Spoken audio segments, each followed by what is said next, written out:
2026-এর বিধানসভা নির্বাচনকে সামনে রেখে তৃণমূলের বড় সড় রদবদলের সিদ্ধান্ত আসতে চলেছে।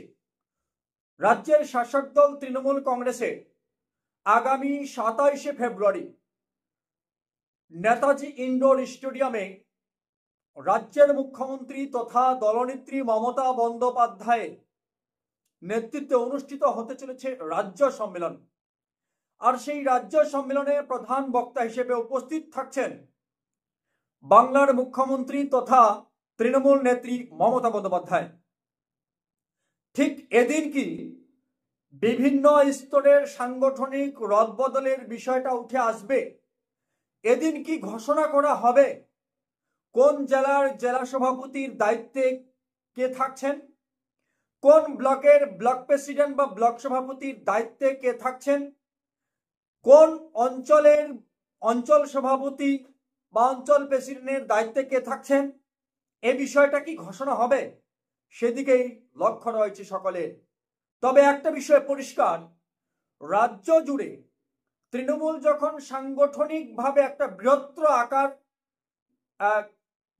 আকারে রয়েছে, অর্থাৎ দল যখন অনেক বড় হয়েছে, তখন কিন্তু তৃণমূলের মধ্যে গোষ্ঠী দ্বন্দ্ব বা গোষ্ঠী কোন্দল বিষয়টা উঠে আসতে শুরু করেছে।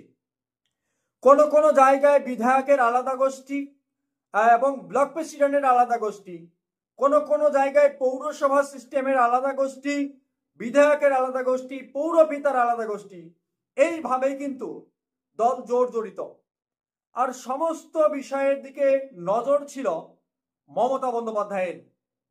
এবার রাজ্যের মুখ্যমন্ত্রী মমতা বন্দ্যোপাধ্যায় ব্লক স্তর, অঞ্চল স্তর এবং পৌরসভা স্তর, সমস্ত স্তরের ক্ষেত্রে কিন্তু নিজের হাতেই সাংগঠনিক একটা রদবদল ঘটাতে চলেছেন এবং সেই সাংগঠনিক রদবদল ঘটানোর পিছনে বিধায়কদের সব থেকে বড় সড় দায়িত্ব দিয়েছেন।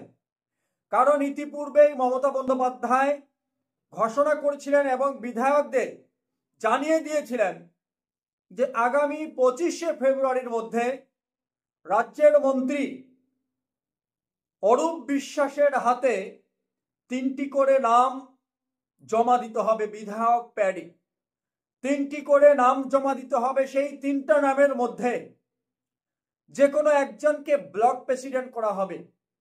সেভাবেই কিন্তু স্তরে স্তরে সেগুলো হবে। এটাই ছিল খবর। অবশেষে অর্থাৎ আজ বিকেল 5টার দিক তৃণমূল ভবনে মমতা বন্দ্যোপাধ্যায় অর্থাৎ তৃণমূল সুপ্রিমো মমতা বন্দ্যোপাধ্যায়ের নেতৃত্বে একটি বৈঠক অনুষ্ঠিত হয়। সেই বৈঠকটি ছিল নেতাজি ইন্ডোর স্টেডিয়ামে আগামী 27শে ফেব্রুয়ারি যে রাজ্য সম্মেলন রয়েছে তার প্রস্তুতি হিসেবে। তবে অনেকেই মনে করছেন সেই প্রস্তুতি হিসেবে হয়তো এটাও জায়গা পেয়েছে সেখানে যে রদবদলের বিষয়টা সেটা আজকেই হয়তো পরিষ্কার করে নেওয়া হতে পারে কোন জায়গায় কে দায়িত্বে থাকছেন বা কারা থাকছেন। শুধুমাত্র নেতাজি ইন্ডোর স্টেডিয়ামে মমতা বন্দ্যোপাধ্যায়ের নেতৃত্বে সেখানে নামগুলো প্রকাশ করা হতে পারে। তবে সেটা হবে কিনা এখনো স্পষ্ট নয়, কিন্তু রদবদল হবে এটা নিশ্চিত। প্রত্যেকটি জেলায় প্রত্যেকটি ব্লকে রদবদল আসতে চলেছে এবং এই রদবদলের জন্য যারা দীর্ঘদিন সেই পদ সামলেছেন, যারা রাজার মতো সেই শাসন করেছেন, তারা কিন্তু জর্জরিত, তারা আতঙ্কিত। হ্যাঁ, হতে পারে বিধায়কদের তারা প্রিয় হলে তাদেরও নামটা থাকতে পারে লিস্টে, থাকবে না এমন নয়। দল যদি তাকে পছন্দ করে তাহলে তাকেও রেখে দিতে পারে তার জায়গায়। কিন্তু দল যদি অপছন্দ করে, দলের যদি পছন্দনীয় না হয়ে থাকে, শুধুমাত্র সেই ব্যক্তিটার জন্য যদি দলে বিভ্রান্ত হয়, দলের যদি ক্ষতি হয়েছে বা দলকে ক্ষতি করতে চেয়েছে সে, বা দলের পুরনো যে সংগঠন ছিল সেই সংগঠনকে সে নষ্ট করতে চেয়েছে বা তার নেতৃত্বে নষ্ট হয়েছে, এমন যদি কোনো প্রমাণ দলের কাছে থাকে তাহলে সে আর রেহাই পাবে না, এটাও কিন্তু পরিষ্কার।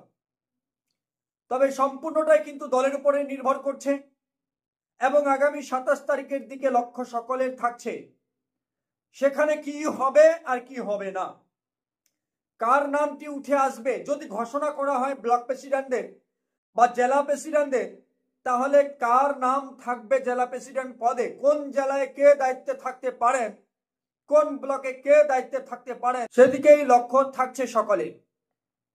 অবশ্য আমাদের লক্ষ্য থাকছে আমরা আপনাদের জন্য সর্বক্ষণ কলকাতার আশেপাশে বিভিন্নভাবে বিভিন্ন তথ্য দিয়ে খবর সম্প্রচার করার চেষ্টা করছি এবং আমরা কলকাতা থেকে সঠিক যে খবর সেই খবরটা কিন্তু আপনাদের সামনে গ্রামগঞ্জ অর্থাৎ প্রান্তিক এলাকাগুলোতে পৌঁছে দেওয়ার চেষ্টা করছি।